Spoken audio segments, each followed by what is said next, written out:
We are continuing to follow the latest developments from Texas and that horrific elementary school shooting that happened on Tuesday. But first, let's get you up to speed on the big primary results from two key states. In Georgia, Republican Governor Brian Kemp faces off again against Democrat Stacey Abrams.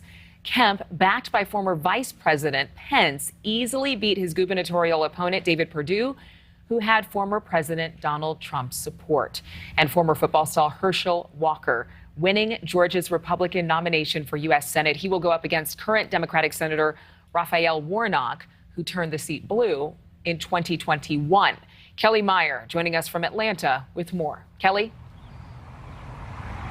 Good morning, Adrian. Well, as you mentioned, the race to take over the top spot here in the State House, very familiar. It's pitting incumbent Governor Republican Brian Kemp against Democrat Stacey Abrams. The two faced off just 4 years ago. Last night, Kemp defeating the leading challenger on the Republican side, Trump-backed former U.S. Senator David Perdue. Trump pushing Perdue to run out of revenge against Kemp for refusing to overturn the results of the 2020 election in the state. Now, Perdue and Kemp are turning their attention to the Democrat in the race, Stacey Abrams, focusing solely on defeating her this November. Take a listen. Together, we're going to make sure Stacey's road to Pennsylvania Avenue stops right here in the Peach State. The challenge I have is that the answer from Republicans, from our former senator to our current governor, is to fight me instead of fighting the problems that are facing Georgia.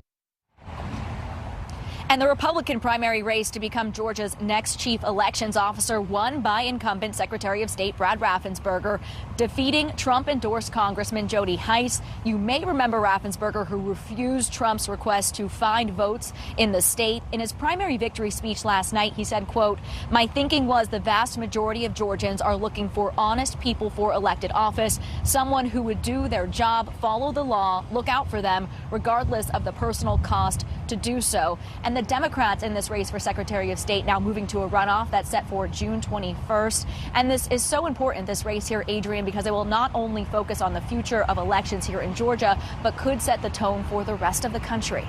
Adrian? All right, Kelly, and they all march on towards November. Thank you so much in that general election. Let's turn now to Alabama. Republicans Katie Britt and Congressman Mo Brooks advance to a runoff next month for their party's U.S. Senate nomination.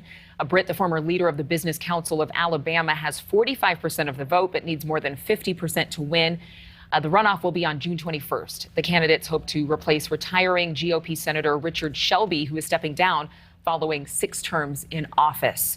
But right now, let's get to our top story. 19 children. Thank you so much for watching. Make sure to click on the red subscribe button below so you can get more of NewsNation's fact-driven, unbiased coverage.